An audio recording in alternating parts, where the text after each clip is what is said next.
picture. It's not related to what's on slides.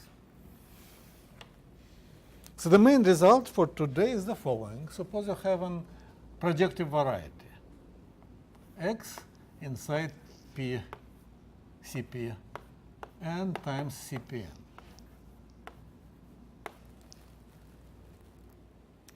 This projective, this is something we proved last time, and then you can project it to Cpn.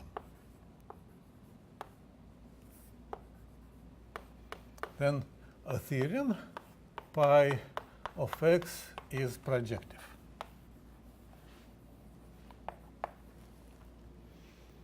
This is quite useful result, of course. This is completely false. Well, it's clearly well, it's not entirely false for algebraic category.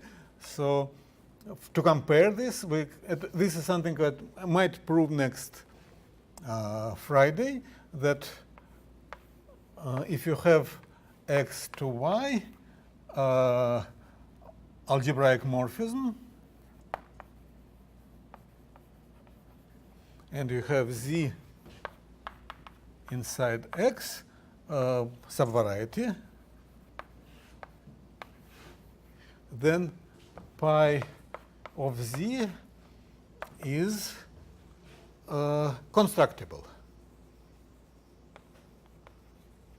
This means that it is z is pi of z.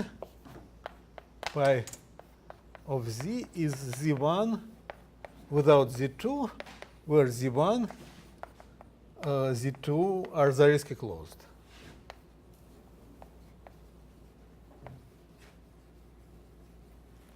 So it belongs to a ring of varieties generated by ring of subset generated by Zariski closed sets.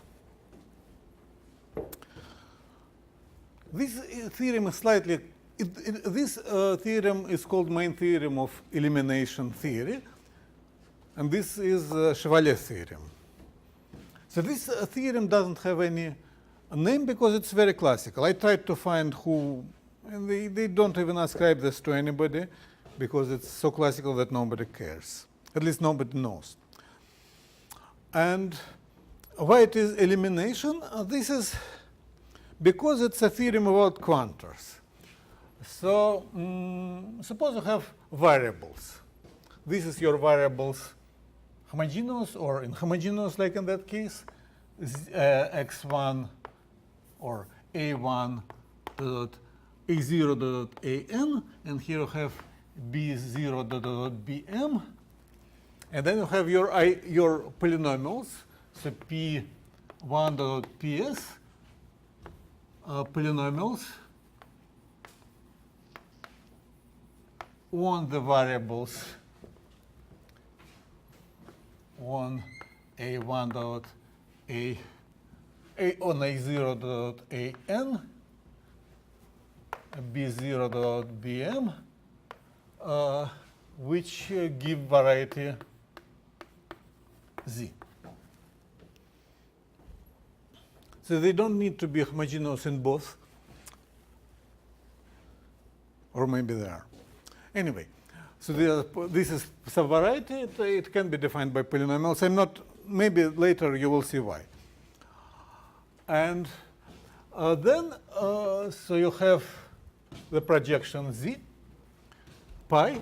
Z belongs to pi of this x, if and only if there exists. So z with coordinates z0 colon dot dot colon zm. So it's homogeneous coordinates. There exists a1 colon a0 the dot an, such that p1 of a0 an z0 zm is equal to 0. I mean, p for all I. In other words, you have a polynomial equation with quantors, and you want to eliminate these variables. to eliminate the quantors and the variables with quantors. And this is a question of mathematical logic, and it is solved in many situations by doing logic. For example, if you have X real semi-algebraic,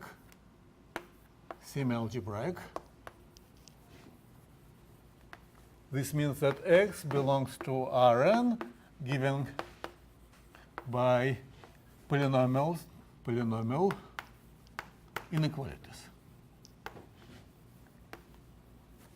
And we have projection pi from Rn to Rn minus 1 projection. So it is given inequalities, of course. So it's given by equalities and inequalities, polynomial, like something x squared plus y squared is less than or equal to 1. This is a circle. And then you can add something like x squared plus y squared plus z squared is less or equal than, or more or equal than 1 over 3, something like that. And xy is equal to 1, for instance. Well, this together, yeah.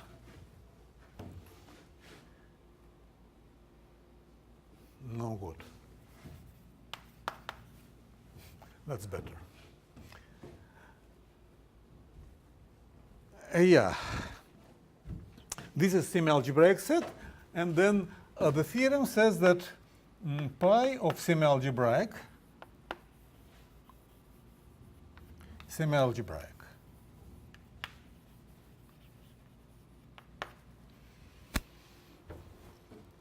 and that's just one of this is classical theorem of Tarski, but now there are lots of similar results. For instance, okay, polynomial equations, why don't we add exponent?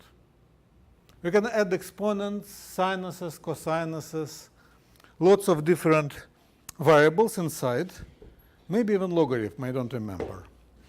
And this still be true. In fact, pretty much if you add another function which solves some simple differential equation, you translate this statement into a language of differential fields, which is very well tractable by mathematical logics.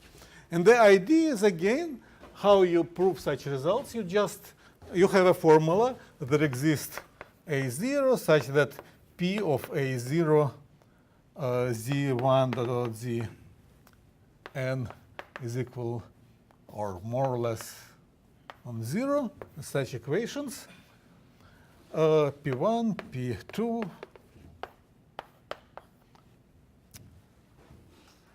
and you eliminate this A1 from these equations by studying the existence as algebraic problem. I mean, it's not very hard to see that if you have such family of equations, the existence or non-existence of solution is an algebraic relation, or semi-algebraic as it happens, for its coefficients. And coefficients belong to the rest of this. This is why it is called elimination.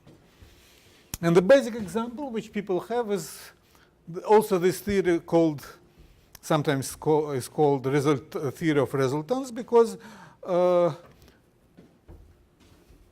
I think I told you about resultant, didn't I? So if you have P1 and of Z1 or Zn t, P2 of Z1 dot Zn t, right, polynomials.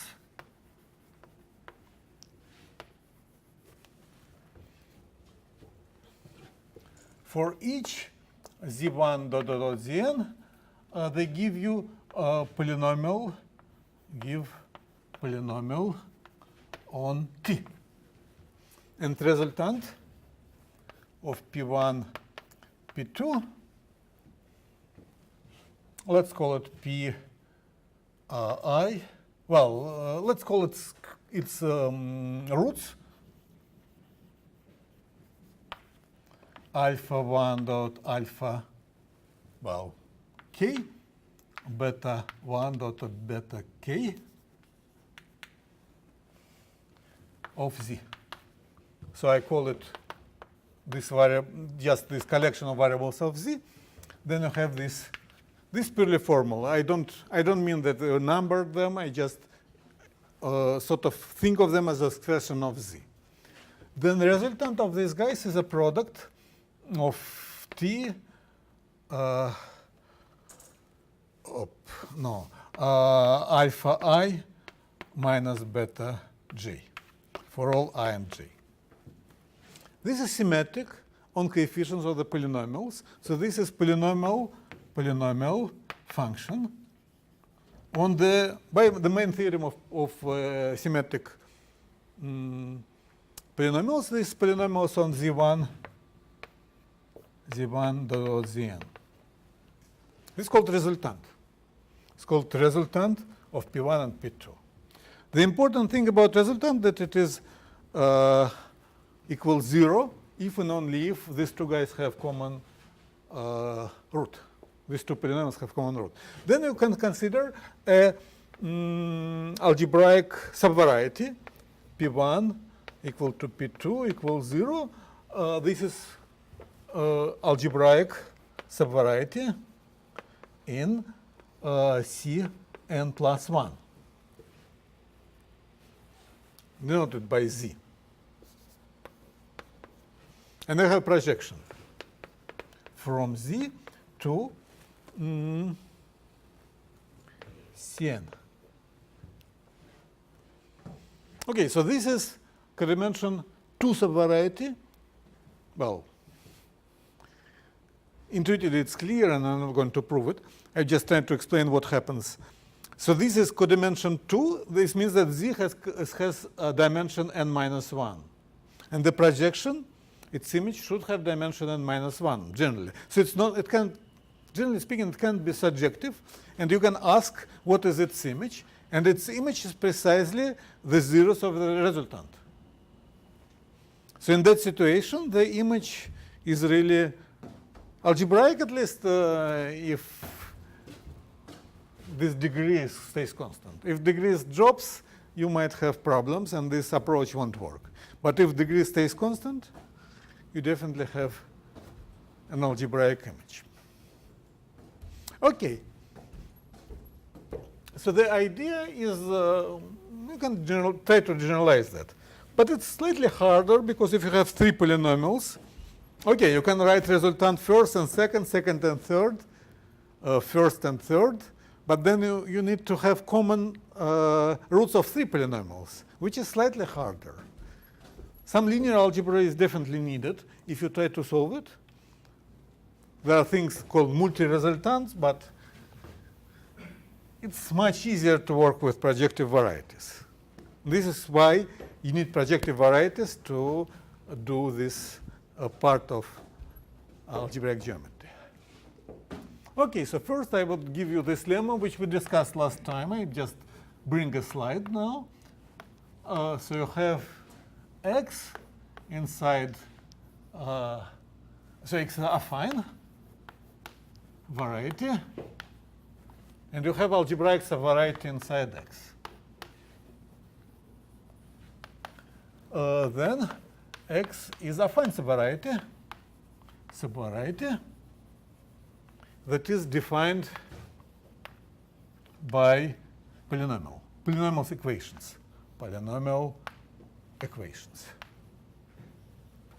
or by ideal I inside OX. This is the same as being defined by polynomial equations. Okay, so proof.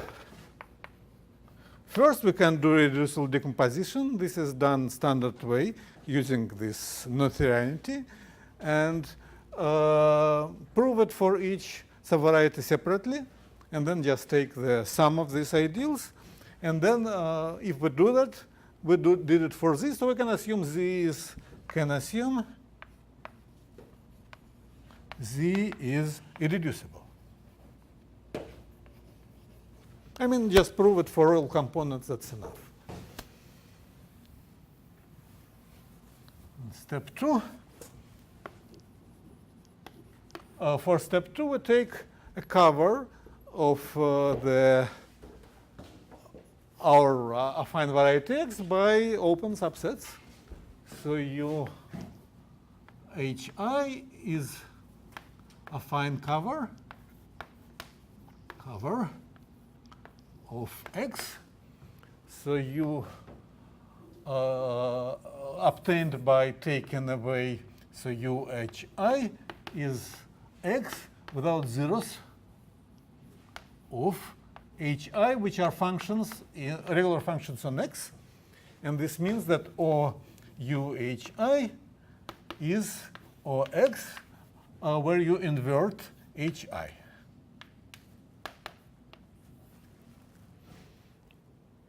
I would take not all of them, but only those which intersect with Z.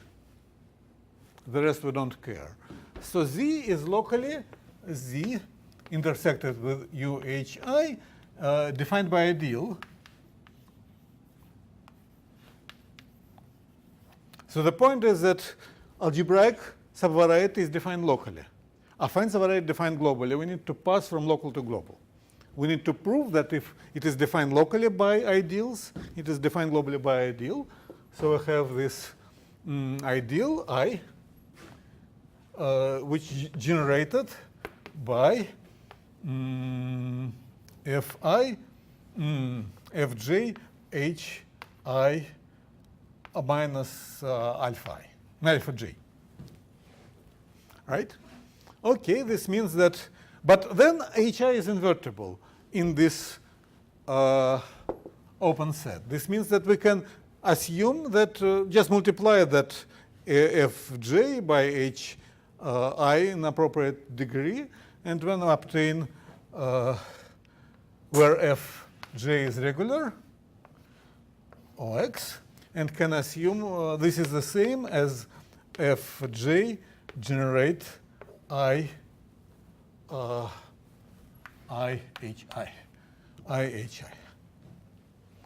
Okay, so we have these functions which are regular now globally, and let's consider the ideal I, which is just generated by all Fj for all UHI.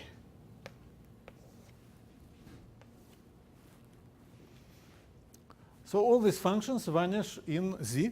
Well, they vanish in open subset, but then Z is irreducible, so a function which vanishes in open subset vanishes everywhere. So they all vanish in Z. On the other hand, if a point lies outside of Z, these guys don't vanish there because, well, you cover this point by UHI, and then the functions f which are come from this UHI, they don't vanish in this point.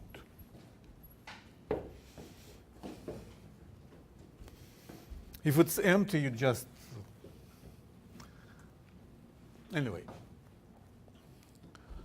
You just won. So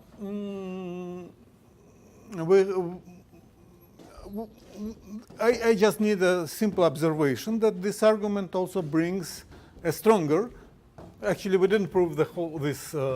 We proved more than it's written there. Namely, we proved that the same is true for a closure of any subset, which is so if you have lemma 1, you have Z inside X minus X1. You have Z bar. It's the Zariski closure. And X and X1 are affine. And the Zariski closure in X. Then, well, it's clearly closed, but then Z bar intersected with X without X1 is Z. Okay, this argument is the same. So you take the same Fj as before, and again, they vanish on Z and nowhere else. This is how we obtain these functions. So the set of common zeros of fj is precisely z. What is important that you can extend them by as written there. Okay.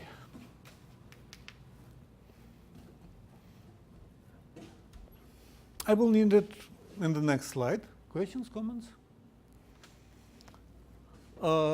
Yeah, this is again the statement of the same kind, but now we do it with projective varieties. Okay, so you have affine times projective.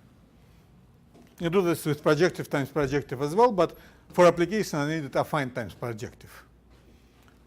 So you have, does it have any name like proposition? Just proposition. You have X affine variety, and you have Z inside CP1 times X, or X times, I think at some point it becomes X times CP1, right? Yeah, X times, CP1 times X. CPN times X. Algebraic variety. Consider now the following. Well, X is affine, so it corresponds to a ring. CPN is projective subvariety, but then you can think of points here with homogeneous homogeneous coordinates. This will be like n plus 1 numbers, but then if you multiply by x, this will give you n plus 1 functions. So you can interpret homogeneous polynomials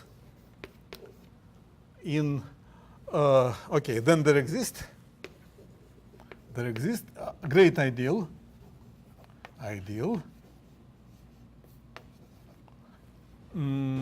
I. Inside you have Ox of z0 to zn. It's n-dimensional, such that Z is set of zero set of this ideal I. Let me explain. So you have a function which is homogeneous. It means that for all point x, it gives you a homogeneous coordinates on CPN. And then you can speak of common zeros of the functions because each element of here is just a function on the product. Well, it's not a function on the product, but it is its zeros is its subset in the product. It's a function on the product of x and cone of this guy. So this makes sense.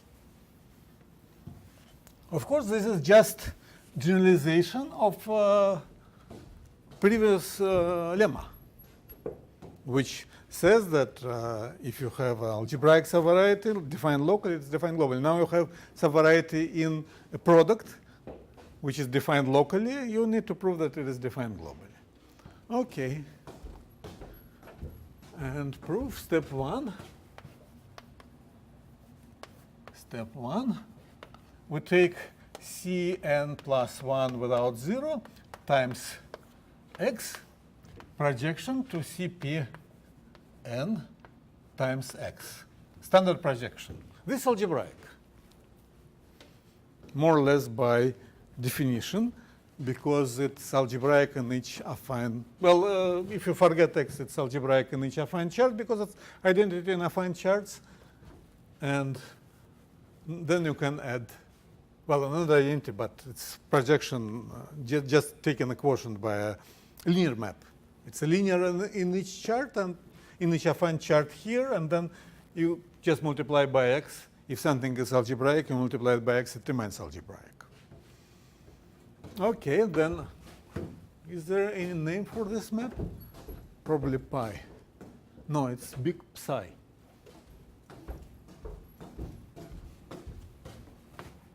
Then psi minus 1 of z is algebraic. In this subvariety, good, because this is open part of affine by lemma 1, the closure, z1, I think it's denoted, psi minus 1 of z closure is affine subvariety.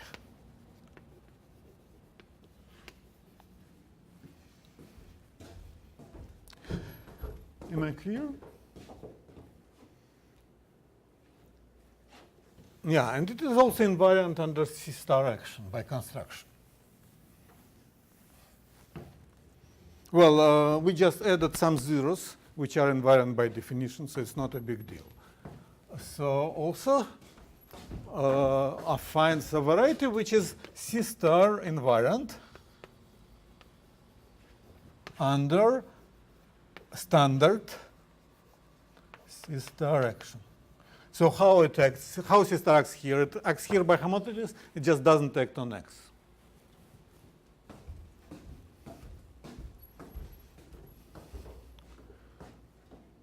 Okay, so step 2 is already there, so let's step 2, it will be step 3 on slides. So you have an ideal of Z1. I is C star invariant because a C star invariant subvarieties have C star invariant ideals.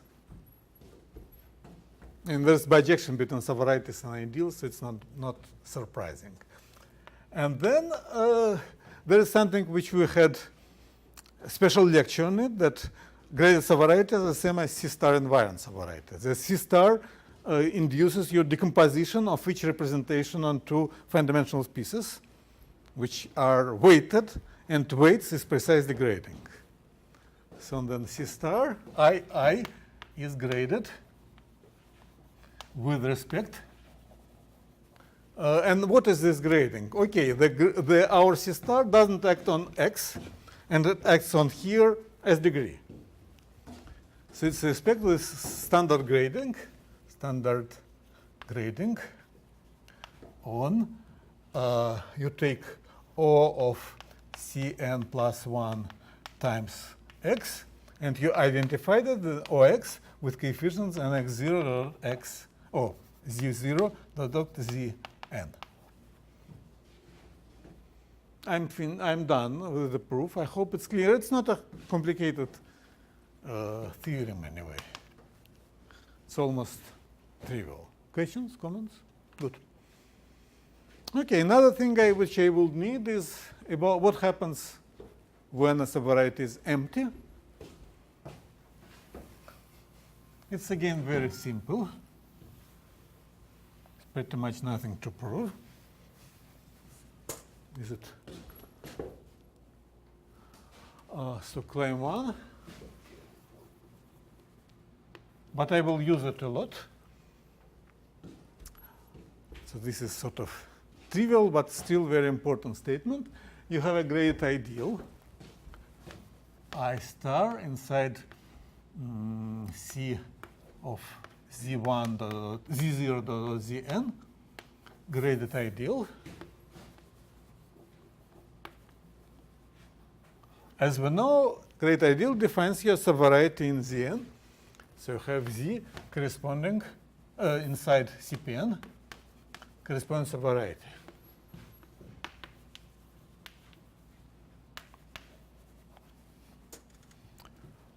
Then Z is empty if and only if for some D sufficiently big. Well, it doesn't matter. For some D, the graded component I star, ID, graded component is everything. Is C Z0.Zn D graded component. Statement clear? So if all polynomials of degree D belong here. So proof. Okay, one direction is clear because C of Z0.Zn D has no common zeros. Well, in fact, it has common zero, just 0. But then it doesn't have any 0 in. It is clear that if you take the ideal generated by this guy and you take its radical, it will give you all polynomials of positive degree. So the common zeros of this ideal, of the ideal generated by this guy, is just 0. So it has no common zeros in CPN. So one direction is clear. So if we need opposite direction,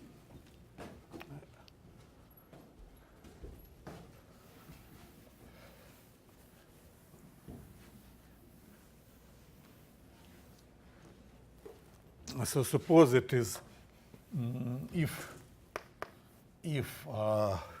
this Z is empty. Okay, this means that the ideal, the zeros of ideal is just 0.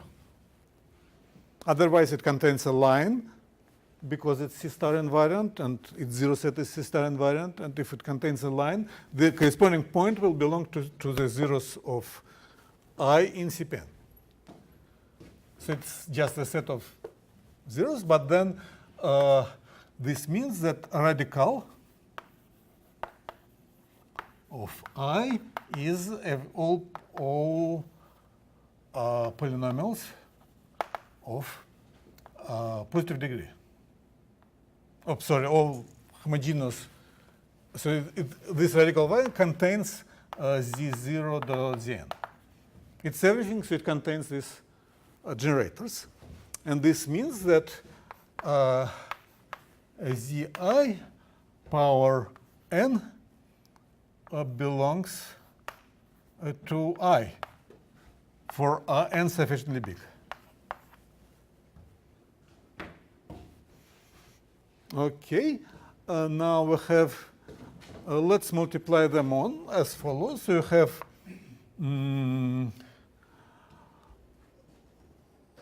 if you take a monomial, any monomial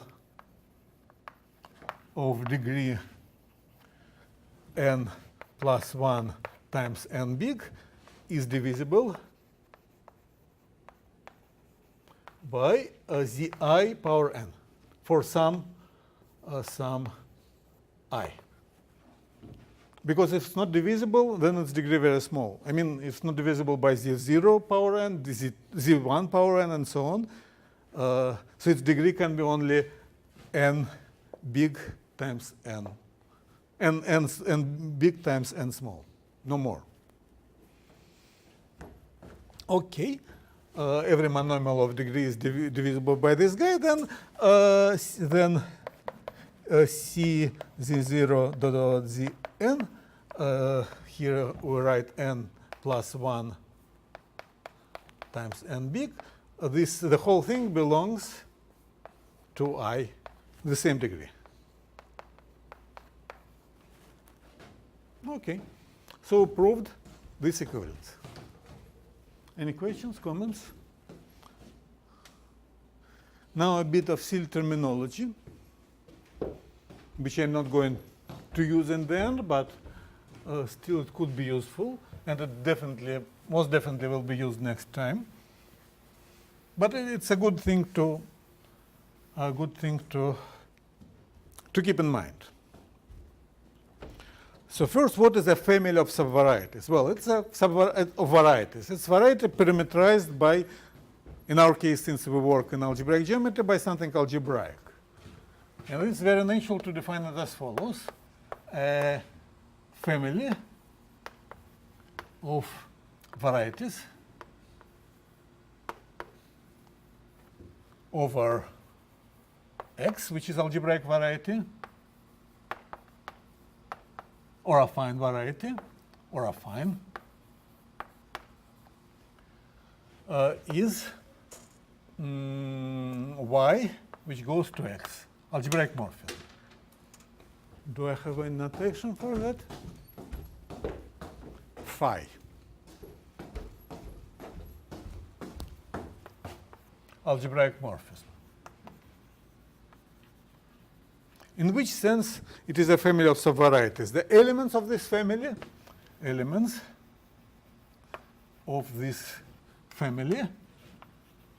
are phi minus 1 of the point X for all X inside X big.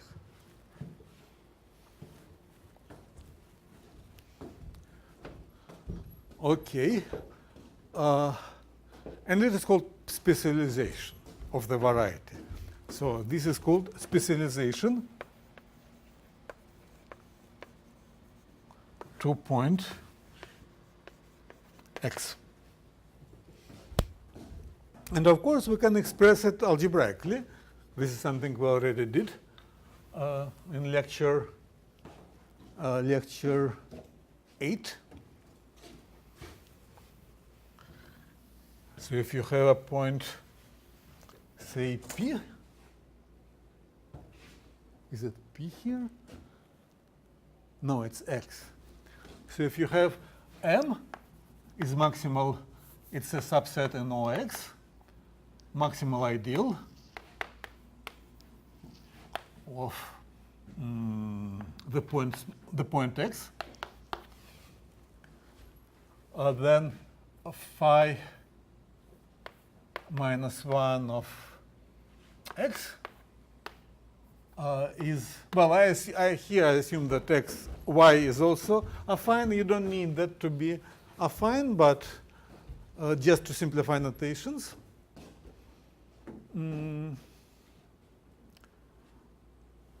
Yeah, so is, we can denote it fiber, UX, YX, is obtained by taking tensor product and then taking radical.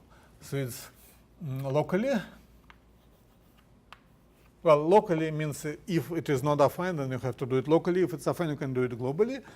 Is defined by rings. So we take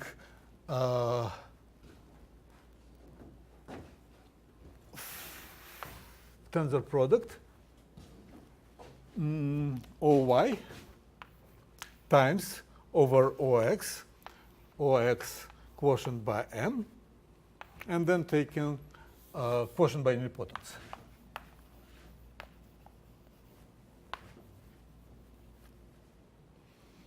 This is the preimage. This is algebraic expression. So if you have a family of varieties, it's the same as just morphism of rings. And if you want to see what is the member of this family, you do this tensor product of rings and you take a quotient. Something that we have. The problem is, of course, that this nilpotent, it can be different for different points. So it's not very convenient. What people, reasonable people, like grown-up people do there, here they define what is called schemes instead of varieties. Schemes are the same more or less as variety, but you have a local cover by all rings. I mean, you can define a affine scheme as just affine Zariski topological space for a ring. Allow nilpotence. We don't care about nilpotence. They are not intuitively helpful, but they simplify the exposition. So you allow for nilpotence. You define algebraic scheme like a variety which is covered by a spectrum of all rings, not necessarily reduced. And then you think of the fiber as of this guy.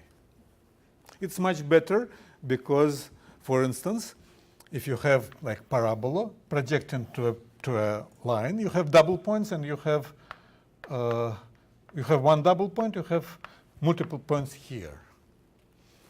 So the preimage of 0, if you have a projection x squared is equal y, and you project it to y,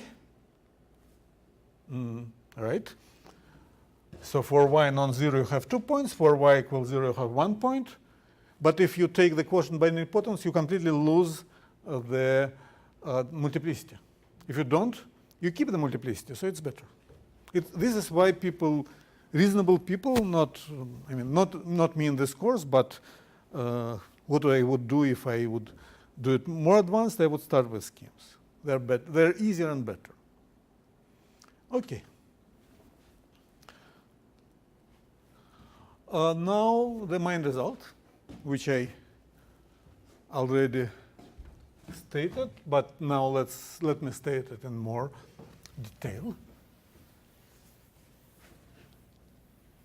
What I have is a family of projective varieties.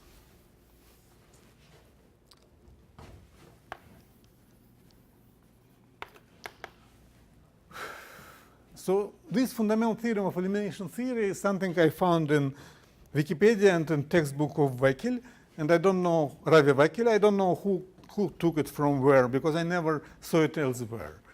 But probably it doesn't matter now. It has to have a name, and there's no better name. Theorem of elimination theory.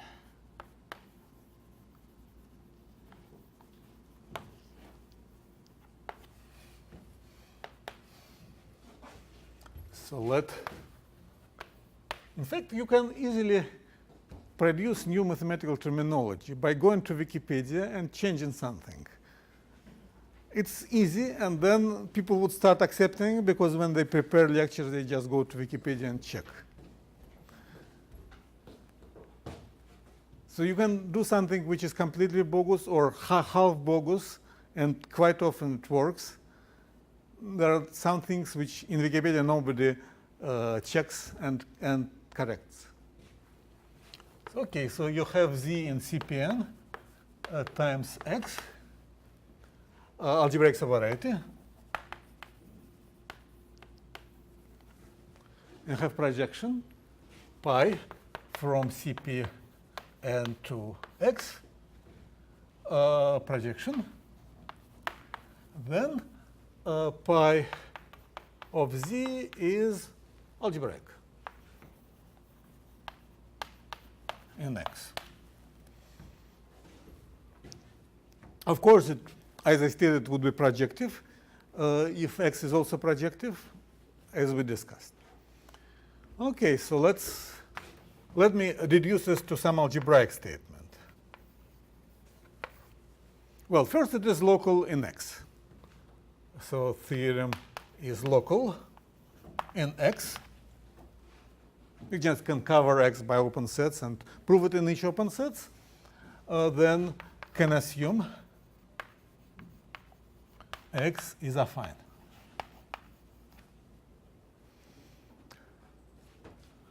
Okay, and then as we have already seen, this was lemma 1.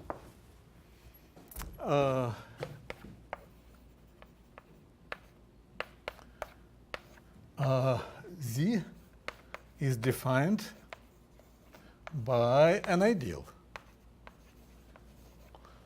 Graded ideal, graded ideal, I star. Star means that it is graded, it's direct sum of graded components inside OX with coefficients, the polynomials with coefficients in OX, Z1 dot Zn, Z0 dot Zn.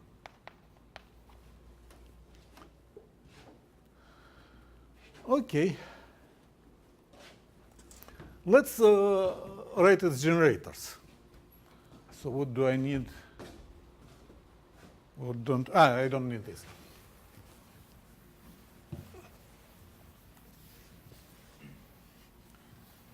So we write omega 0 dot omega 1 dot omega.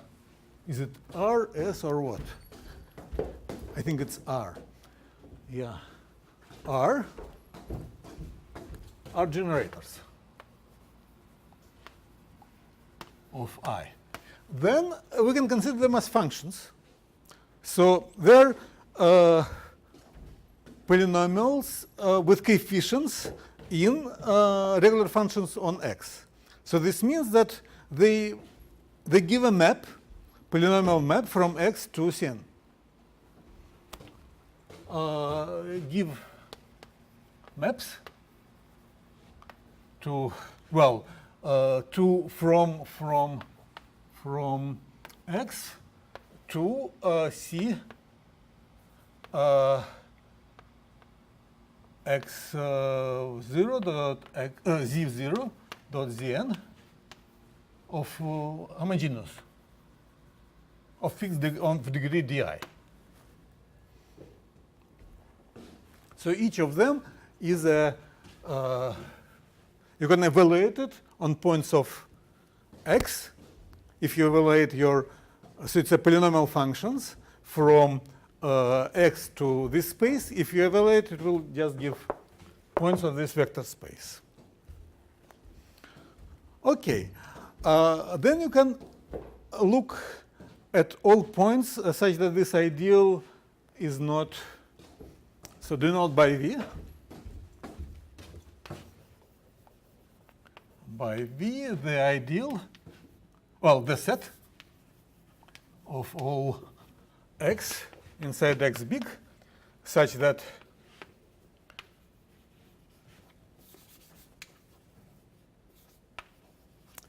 we take W1 of X to Wn of X, and their homogeneous polynomials do not generate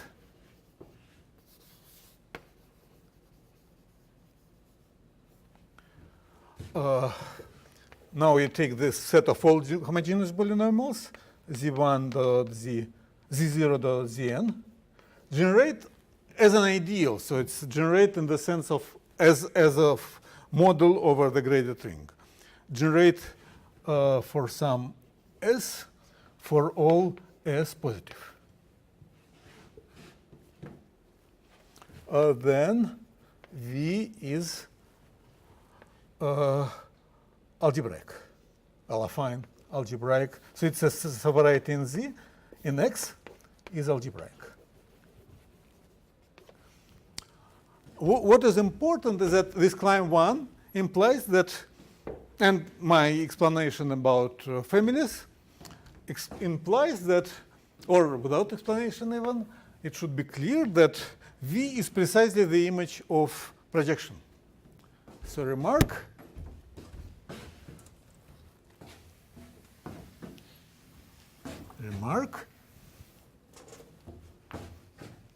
V is pi of Z. Why?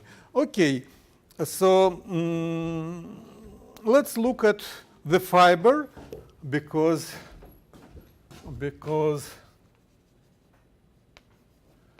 pi minus 1 of X intersected with Z are defined, is subvariety in CPN defined by W1 of X, WR of X. Okay, so this is a subvariety defined by some ideal, which is obtained by tensoring everything with the quotient, quotient by the maximal ideal. This is the same as you take this point, evaluate all these functions at this point. It's precisely the same because this tensoring amounts to just take an evaluation. Okay, and then by this claim one, this set is non-empty precisely when this happens. Okay, I think it's time to have a short break. This is 14:22. You can get back at 14:27.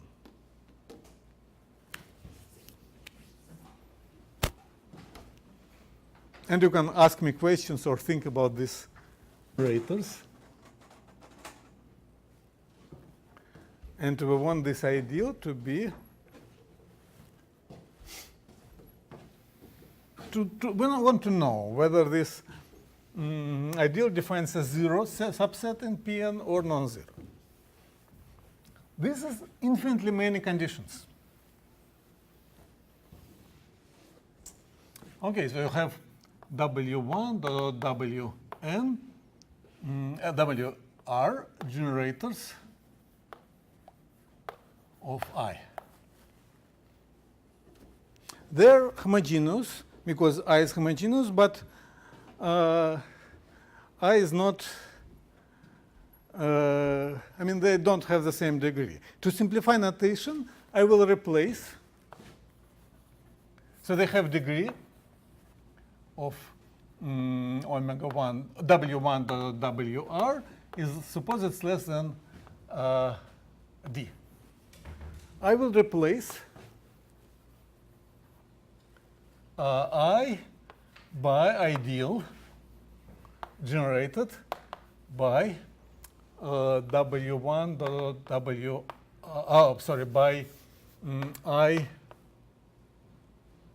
D. Right? How it helps? Well, it's clear that if I defines empty set in CPN, so this is an ideal, graded ideal in C of Z0 dot Zn. If I defines empty set, then ID also defines empty set. I mean, this new ideal, this new ideal. And this means that when we consider our prove our claim or do this prove this proposition, which I'm going to prove next, we can always restrict ourselves to generators of the same degree. Okay, so we have, this can be erased.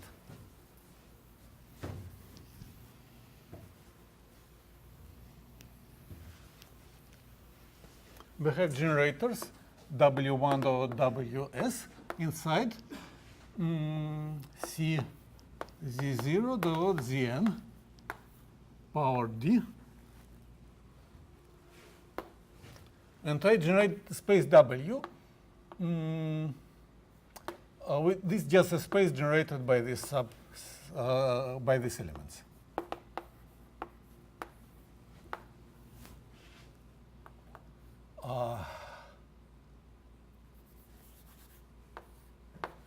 This is a subspace. Then we have a natural multiplicative map. W multiplied by C Z0 dot Zn. And here we write S minus D goes to this space C of Z1 dot Z0 dot Zn power D. It's just multiplication. This has degree D, this has degree S minus D, and multiplication has degree S. Okay, let's denote the corresponding map by M W S.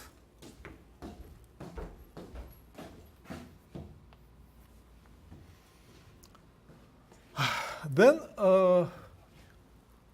I defines empty set if and only if MWS is surjective for some S.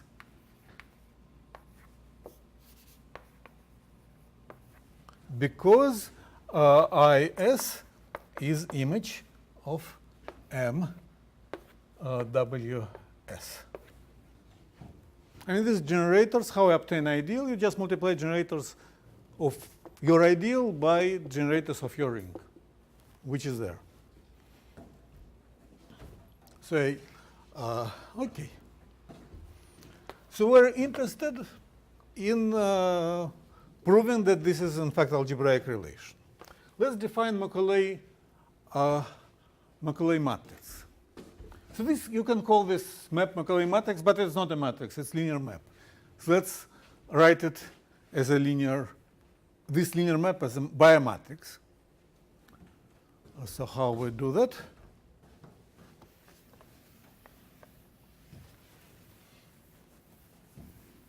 So the entries, so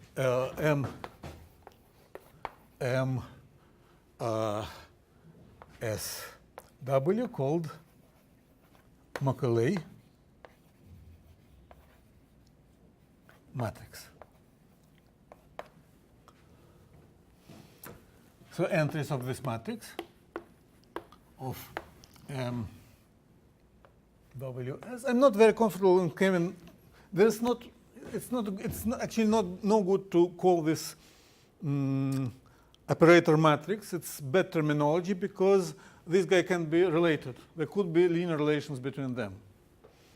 So it's better to work with matrix. I mean, we think of this Wi as functions on our X with values in this space. But then could be linearly dependent for some special values of X, independent from others. So it's really better to not to assume that they're linearly dependent. So this is why I speak of matrix and not of linear operator. Our perimeter, so linear enumerated by pairs. Well, by pairs you have omega Wi theta, where theta is monomial C, monomial from here, CZ 0 dot Z n S minus D monomial. And then this is the first. Now the first, so the rows so rows enumerated by these guys, and columns by Xi, which are monomials in C Z0 dot Zn power S monomials. So you have very big number of monomials here, very big number of monomials here, but still finite. Okay, and what is coefficients of this matrix? You have, you write omega Wi times, you multiply that by theta. Theta is a monomial. And you obtain sum. Here you have coefficients, alpha I theta j, I theta j. And here you have psi j, where psi j all monomials, degree S. So you multiply, this is not monomial, this is polynomial, this monomial, you multiply them, you obtain a polynomial which is sum of monomials, you decompose. This is well defined and canonical. And clearly, we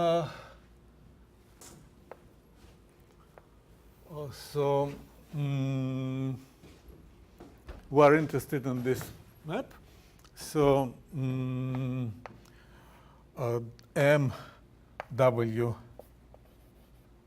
is surjective if and only. Oh, let's, before we do, introduce a new number. Lots of numbers. It's quite complicated. Okay, this claim I already did. Maybe I should just, before I go on, just copy it on the blackboard. So claim. You have I star inside C of Z0 to Zn, graded ideal generated by W1 or Wn inside degree D, C Z0 to Zn degree D. Then I defines empty set if and only if this map MW of S is surjective for some S. This is clear, right? I have explained that. Clear? Should I go on? Okay. Now I can.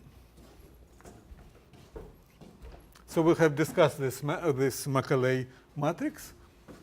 I can state a theorem, which is like the main theorem of elimination. So we have a. Yeah, right. First, I just repeat this theorem, which I already. I think it's. No, I have erased it. Sorry about this. Anyway, this theorem was on the blackboard. I'm not repeating it. You have regular functions with values in polynomials, in homogeneous polynomials of degree D.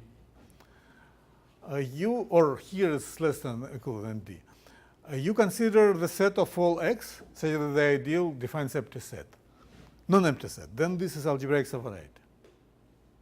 This is what I'm going to prove. Or maybe I should. So proposition. You have generators of OX. We consider a W V inside X set of all point X such that W1 of X dot dot dot WR of X generate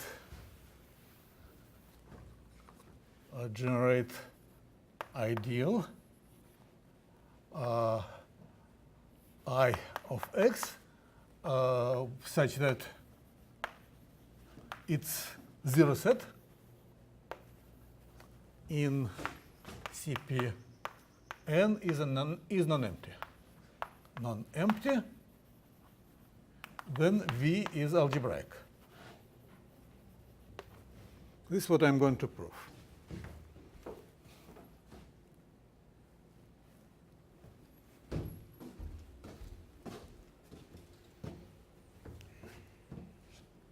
All right, this was just here.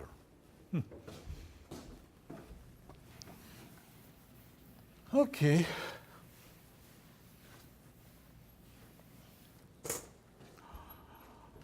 So step one is we can assume that all generators have degree D. This is something we discussed.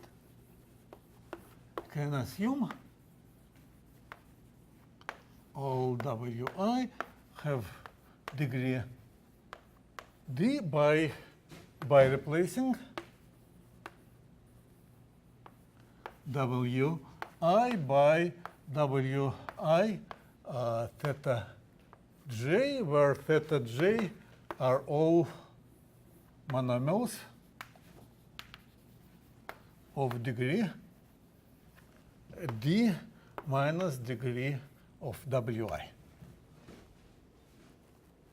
It's something we discussed. So it's this ideal generates empty set if and only if I generates empty set. So we are free here. You could do without this, but then the notation would be more complicated. Okay, step 2. I define Vn. It shouldn't be Vn, it should be Vs. Sorry about this.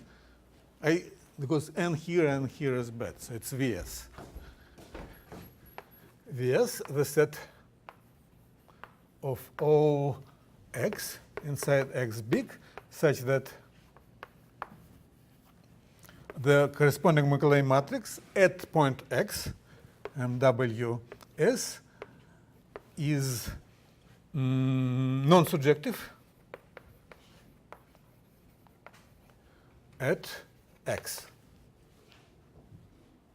Then, clearly, V is intersection Vs, right?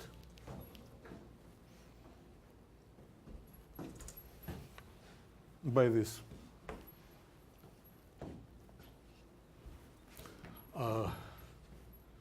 Yeah.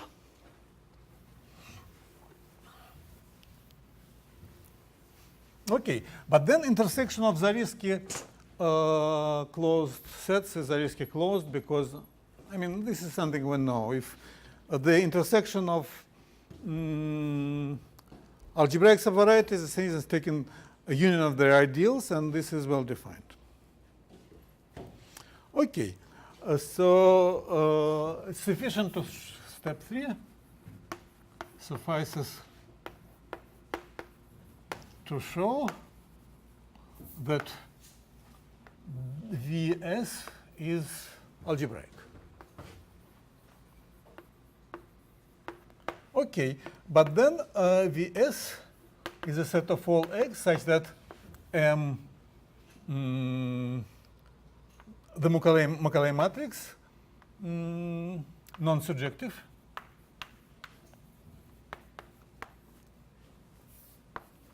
And denote what is this? I'm sure I introduced this number. By that time, it was extremely complicated to find notation for new integers because we have like billions of them. So it was m. So m is dimension of the image of the range. So it's a dimension of the C, Z0 to Zn, and here you have S. So V MSW non-surjective if and only if all m by m minors of this matrix are 0, right? I mean, what is surjective? Well, what is rank of a matrix? It's maximal non-zero minor.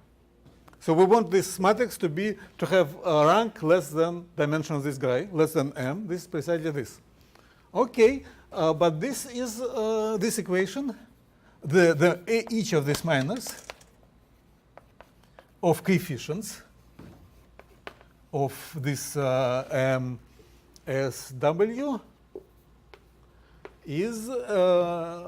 belongs to OX. Then determinant of this minor, m times m minor, also belongs to OX.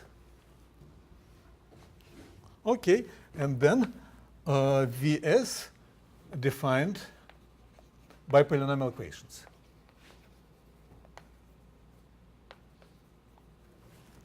And we are done.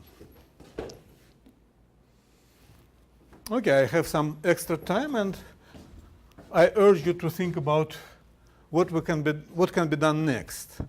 Of course, I mean, projective is not enough. We want to work with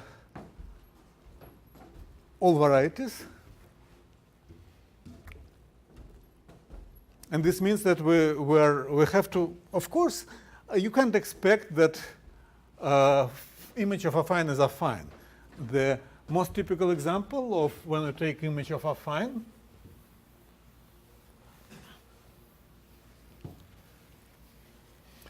is hyperbola.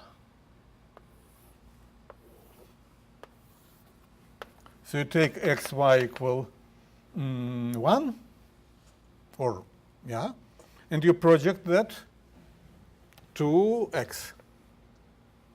So this is z, and pi of z, pi x, is the set of all x such that x not equal 0.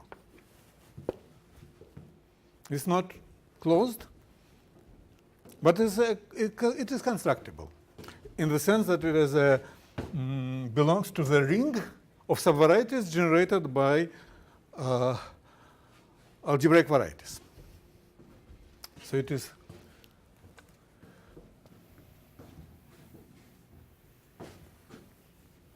so we're interested in considering images of constructible things. So images of constructible varieties. First of all, any affine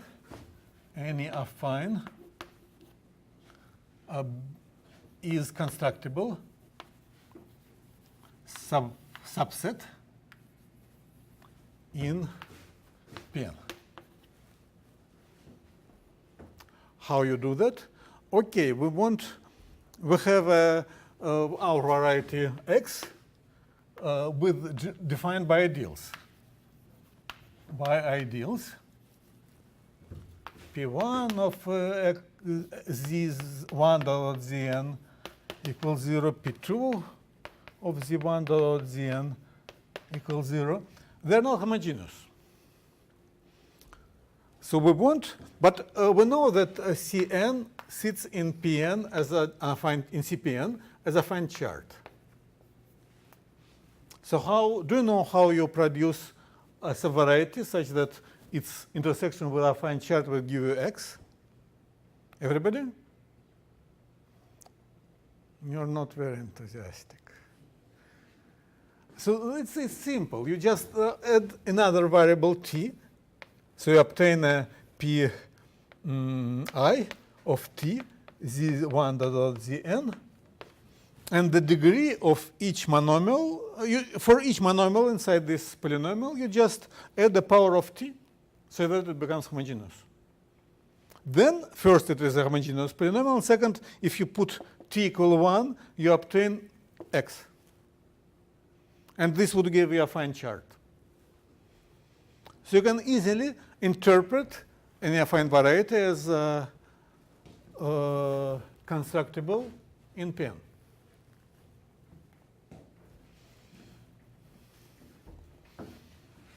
But then you have the following problem. You have a complement. If you are interested in, say, proving that any, so every algebraic variety is a union of affine charts.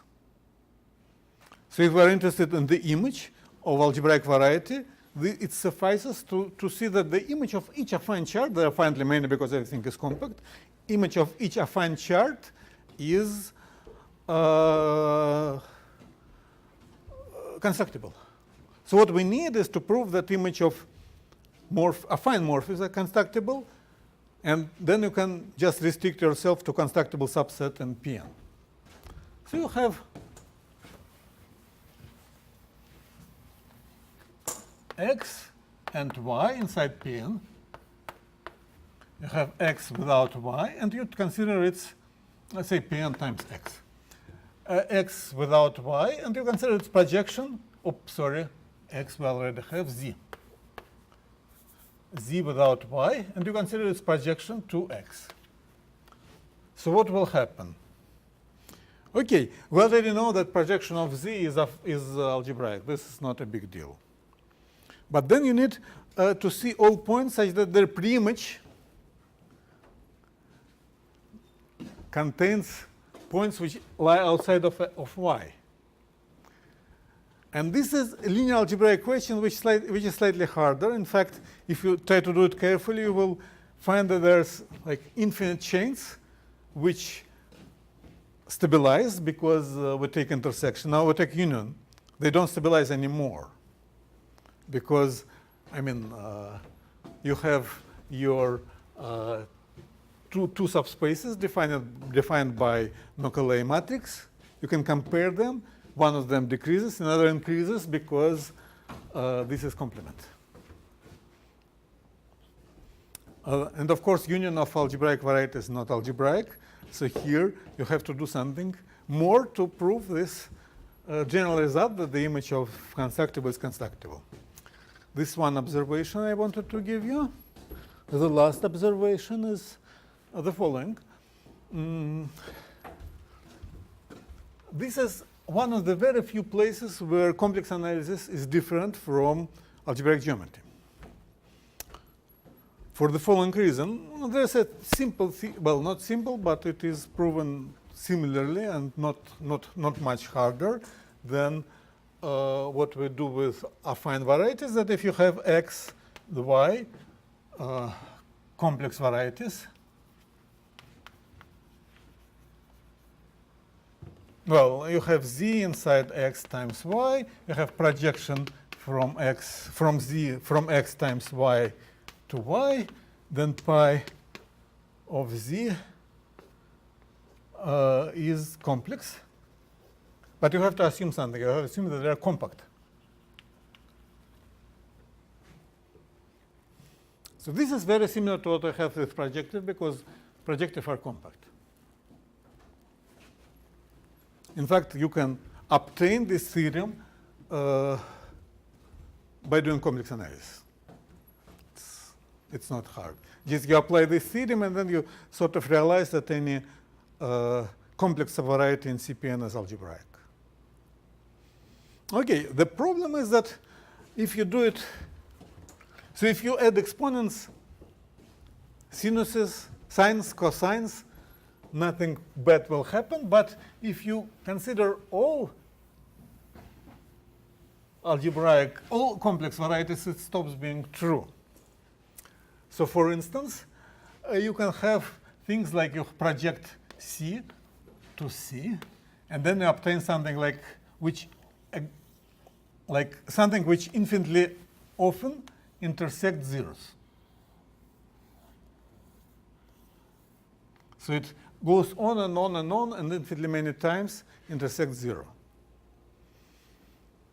This is not hard to see even if you take do it for cosine. This is what happens with cosine.